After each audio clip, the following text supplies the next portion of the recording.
আজ আমি আপনাদের সামনে দাঁড়িয়ে কথা বলতেছি। আমি যদি মারা যাই তাহলে মাইকে ঘোষণা হবে আব্দুল্লাহ চলে গেছে, দুনিয়াতে নাই। অথচ আমার হাত, আমার পা, আমার চুল, আমার নাক, আমার মুখ সব কিছুই আছে। তারপরও মানুষ বলতেছে আমি নাকি চলে গেছি।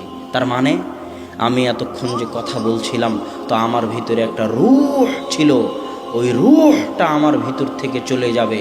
ওই রূহটা যেখানে যাবে সেখানে বিচার হবে। ওই রূহটা যেখানে গেছে সেখানে বিচার হবে।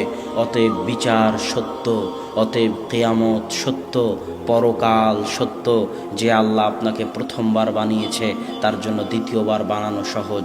তাই বুদ্ধিমত্তার পরিচয় দিন, নিজের জন্য কিছু করুন, নিজের স্বার্থ বুঝতে শিখুন, স্বার্থপর হয়ে নিজের জন্য কিছু করুন। সন্তান সন্ততি মানুষজন বাড়িঘর অনেক করেছেন, এবার একটু পরকাল কিয়ামতে নিজের জন্য কি নিয়ে যাচ্ছেন তা একটু দেখুন। এই জন্যই কিন্তু আল্লাহ আপনাকে সৃষ্টি করেছে, ওয়ামা খালাকতুল জিন্না ওয়াল ইনসা ইল্লা লিয়াবুদুন। মানুষ এবং জিনকে সৃষ্টি করেছি শুধু আমার ইবাদত করার জন্য। সকাল থেকে সন্ধ্যা পর্যন্ত, জন্ম থেকে মৃত্যু পর্যন্ত মানুষ শুধু আমার ইবাদত করবে, আমার জিকির আজকার করবে, আমার তাসবিহ তাহলিল করবে, এটাই মানুষের কাজ। তাহলে খাওয়া দাওয়া, চাকরি বাকরি, বেঁচে থাকতে খাওয়া লাগে তাই খাবে। কথা মনে হয় বুঝাতে পারি?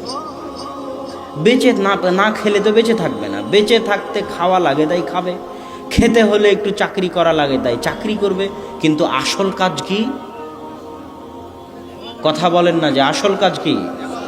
ইবাদত করা। আসল কাজ এই চাকরি বাকরি, জমি জায়গা, এগুলো আসল কাজ নয়। এগুলো বাঁচতে হবে তাই করতেছেন, না হলে মরে যাবেন দুনিয়াতে। বাঁচতে হবে তাই করতেছেন। আসল কাজ হচ্ছে ইবাদত করা, আসল কাজ জিকির আজকার করা। কিন্তু আল্লাহ জানে দুনিয়ার মানুষ 24 ঘন্টা আল্লাহর জিকির আজকার করতে পারবে না। মুসা আলাইহিস সালাম জানতেন দুনিয়ার মানুষ 24 ঘন্টা 50 ওয়াক্ত সালাত আদায় করতে পারবে না। এই জন্য আল্লাহ বলেছেন ওয়া আকিমিস সালাতা লিযিকরি। দুনিয়ার মানুষ আমি জানি তোমরা 24 ঘন্টা পারবে না, তবে অন্তত পক্ষে, নিম্ন পক্ষে, যে কোনো মূল্যে সারাদিনে 5 বার আমি আল্লাহ আমাকে স্মরণ করিও। আল্লাহু আকবার। স্মরণ করলে আল্লাহর কোনো উপকার আছে তা নয়, স্মরণ করলে আপনারই উপকার আছে। আজকে আমাদের আলোচনার যেটা মূল বিষয়বস্তু সেটা হচ্ছে আপনি যা করেন না কেন আপনারই উপকার। স্মরণও যদি করেন তো আপনারই উপকার। ইউনূস আলাইহিস সালাতু ওয়াস সালাম যখন মাছের পেটে ছিল তখন তিনি বলেছিলেন লা ইলাহা ইল্লা আনতা সুবহানাকা ইন্নী কুনতু মিনাজ জালিমিন। আর আল্লাহ বলছেন ইউনূস যদি মাছের পেটে আমাকে স্মরণ না করত, ইউনূস যদি মাছের পেটে আমাকে মনে না করত, লালাবিসা ফীহি ইলা ইয়াউমি ইউবআসুন, তাহলে আমি ইউনূসকে মাছের পেটে কিয়ামত পর্যন্ত রেখে দিতাম। আল্লাহ বলছেন ফাযকুরুনি আযকুরুকুম। দুনিয়ার মানুষ, তুমি আটলান্টিক মহাসাগরের অতল গহ্বরে, আফ্রিকার জঙ্গলের অতল গহ্বরে, বিশাল মরুভূমিতে নির্জন যেখানে থাকো না কেন, যখন থাকো না কেন, তুমি একটা নগণ্য সৃষ্টিজীব হওয়ার পরও আমি মহাপরাক্রমশালী আল্লাহকে যদি স্মরণ করো, যেখান থেকে স্মরণ করবে, যখন স্মরণ করবে, আমি আল্লাহ তখনই সাড়া দিব। আল্লাহু আকবার। তাহলে আল্লাহকে স্মরণ করলে কার লাভ? আপনার লাভ। এরকম বহু ইবাদত আছে যেগুলো করলে আপনার লাভ। রাসূল সাল্লাল্লাহু আলাইহি ওয়াসাল্লাম বলতেছেন মান সাল্লা সালাতাস সুবহি ফাহুয়া ফি জিম্মাতিল্লাহ। যে ফজরের সালাত আদায় করলো তার হেফাজতের দায়িত্ব আল্লাহর। তাহলে ফজরের সালাত আদায় করে আপনার লাভ, আল্লাহ সুবহানাহু ওয়া তাআলা আপনাকে হেফাজত করবেন। সম্মানিত উপস্থিতি, আমাদের জীবনের লক্ষ্য উদ্দেশ্য কি হওয়া উচিত? আমাদের জীবনের লক্ষ্য উদ্দেশ্য এই টাকা পয়সা উপার্জন করা, এইভাবে দিক বিদিক ঘুরে বেড়ানো, বস্তুবাদী হওয়া। বস্তুবাদী মানে যেটা বস্তু, এগুলো হচ্ছে বস্তু, চোখে দেখা যায়, সব সময় টাকার চিন্তা, সব সময় বস্তুর চিন্তা, এটা হচ্ছে বস্তুবাদী হওয়া। এটা আমাদের জীবনের লক্ষ্য উদ্দেশ্য নয়, এটা ধোঁকা, এটা ধোঁকা, এটা ধোঁকা। বরং আমাদের লক্ষ্য উদ্দেশ্য হওয়া উচিত আমরা কিভাবে ইবাদত করে জান্নাতে যাব। কু আনফুসাকুম ওয়া আহলিকুম নারা। নিজে জাহান্নামের আগুন থেকে বাঁচবো, আহাল পরিবারকে জাহান্নামের আগুন থেকে বাঁচাবো। এটা আমাদের লক্ষ্য উদ্দেশ্য হওয়া উচিত। কেন এই লক্ষ্য উদ্দেশ্য হওয়া উচিত তার দুই একটা কারণ আপনাদের সামনে বলেছি। আরও একটা কারণ বলি, রাসূল সাল্লাল্লাহু আলাইহি ওয়াসাল্লামের পূর্বের সকল গুনাহ, পরের সকল গুনাহ আল্লাহ ক্ষমা করে দিয়েছিলেন। এটা কি জানেন আপনারা? আল্লাহ রাসূলের আগের পরের সব গুনাহ আল্লাহ ক্ষমা করে দিয়েছে। তারপরেও আল্লাহ রাসূল এত ইবাদত করতেন, এত ইবাদত করতেন, এত ইবাদত করতেন যে তার পায়ের গোড়ালি ফুলে যেত। তো সাহাবীরা জিজ্ঞেস করলেন, এত গুনাহ, আল্লাহ আপনার সব গুনাহ ক্ষমা করে দিয়েছে আগের পরের, তাও কেন আপনি এত ইবাদত করেন? তখন আল্লাহ রাসূল বলতেছে, আফালা আকুনু আবদান শাকুরা, আমি কি আল্লাহর শুকরিয়া আদায়কারী বান্দা হব না? আল্লাহু আকবার। আপনি যে আল্লাহর কত নিয়ামত ভোগ করতেছেন, তার কি শুকরিয়া আদায় করতে হবে না? ইন তাউদ্দু নি'মাতাল্লাহ, তোমরা যদি আল্লাহর নিয়ামত গণনা করতে চাও তো গুণে শেষ করতে পারবেন না। আমি আপনাকে একটা নিয়ামতের কথা বলি, এই যে মোবাইলগুলো চলতেছে, এই মোবাইলগুলোতে মেগাপিক্সেল আছে ক্যামেরায়, 8 মেগাপিক্সেল, 16 মেগাপিক্সেল।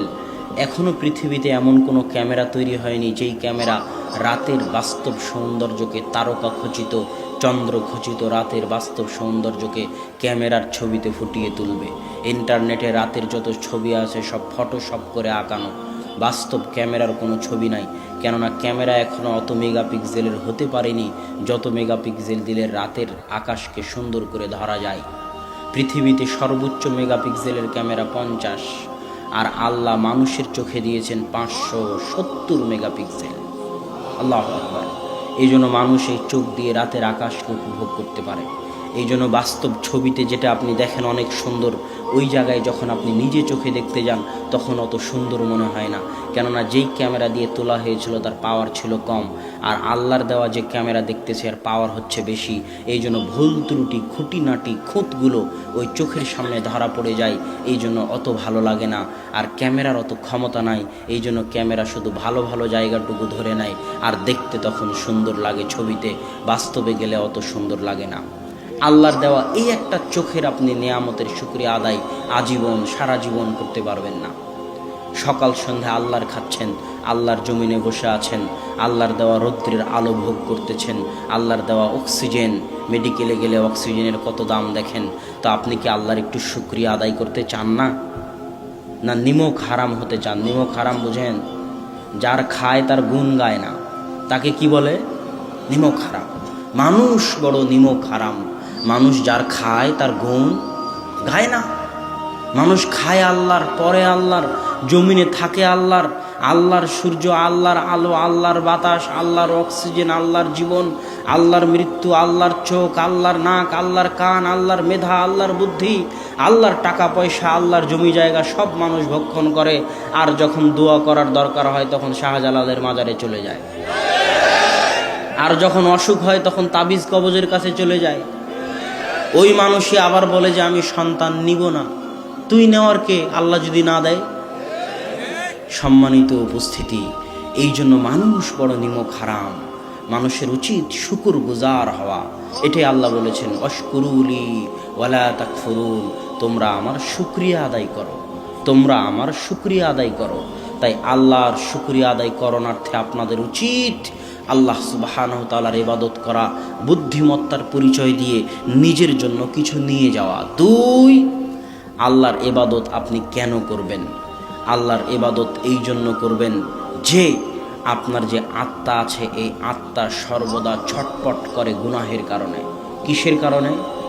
গুনাহের কারণে। দলিল, আপনি আয়াতে বলতেছেন, রব্বানা যালামনা আনফুসানা ওয়া ইল্লাম তাগফির লানা ওয়া তারহামনা লানাকুনান্না মিনাল খাসিরিন।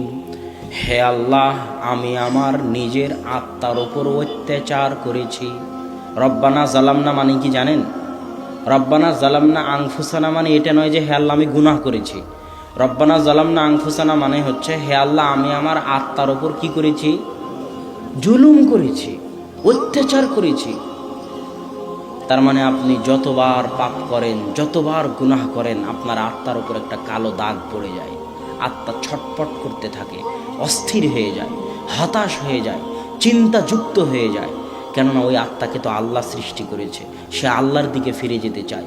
কিন্তু আপনার হাওয়া, আপনার প্রবৃত্তি, আপনার মনের স্বাদ, মনের চাহিদা, টাকার নেশা, গুনাহের নেশা, আপনি আত্মার উপর অত্যাচার করেই চলেছেন, আত্মাকে আপনি শান্তি দিচ্ছেন না। যখন এই গুনাহের বোঝা অনেক বেশি হয়ে যায়, তখন অস্থিরতার একটা পর্যায়ে, হতাশার একটা পর্যায়ে, চিন্তার একটা পর্যায়ে আত্মা আত্মহত্যা করে বসে, অথবা সব পাপ গুনাহ ছেড়ে দিয়ে আল্লাহর রাস্তায় ফিরে আসে। এটাই আল্লাহ বলেছে, আলা বিযিক্রিল্লাহি তাতমাইন্নুল কুলুব। তোমাদের গুনাহের কারণে তোমাদের আত্মা যে ছটপট করতেছে, অস্থির হয়ে আছে, হতাশ হয়ে আছে, তোমরা যদি তোমাদের এই আত্মাগুলোকে শান্ত করতে চাও, শান্তি দিতে চাও, প্রশান্তি দিতে চাও, তাহলে তোমরা আল্লাহকে স্মরণ করো। জেনে রাখো, আল্লাহর স্মরণে মানুষের আত্মাগুলো প্রশান্তি পায়। আল্লাহু আকবার। আমি যদি আপনাকে বুঝাতে না পারি এগুলোর মর্মার্থ, আমি ব্যর্থ। আমি যত ভালোভাবে বুঝাতে চাচ্ছি তত ভালোভাবে যদি বুঝাতে না পারি তাহলে আমি ব্যর্থ। আমি যত ভালোভাবে বুঝাতে চাচ্ছি অত ভালোভাবে যদি আমি বুঝাতে না পারি তাহলে আমি ব্যর্থ। আমি বলতে চাচ্ছি, আপনি কোটি টাকার মালিক হলেও আত্মার শান্তি কিনতে পারবেন না। আপনি 100 তলা বিল্ডিংয়ের মালিক হলেও, এসি দেওয়া থাকলেও আপনি আত্মার শান্তি কিনতে পারবেন না। রাত্রিরে ঘুম হবে না, আত্মার শান্তি কিনতে পারবেন না। আত্মার শান্তি নিহিত আছে আল্লাহর স্মরণে। 100 তলা বাড়ি করে যদি বলেন হাদা মিন ফজলি রব্বি, এই 100 তলা বাড়ি আল্লাহর দয়ায় করতে পেরেছি, আত্মা শান্ত হয়ে যাবে। 1 কোটি টাকা ইনকাম করে যদি বলেন আলহামদুলিল্লাহ, আল্লাহর দয়া ছিল তাই ইনকাম করতে পেরেছি, না হলে পারতাম না, আত্মা শান্ত হয়ে যাবে, আত্মা প্রশান্তি পাবে। না হলে যত কোটি টাকার মালিক হন, যত বড় বিল্ডিং বানান, শান্তি কিনতে পারবেন না, আত্মার প্রশান্তি কিনতে পারবেন না। আত্মাকে যদি শান্তি দিতে চান, ইসলামে ফিরে আসতে হবে, আল্লাহর স্মরণে ফিরে আসতে হবে, আল্লাহর জিকিরে ফিরে আসতে হবে।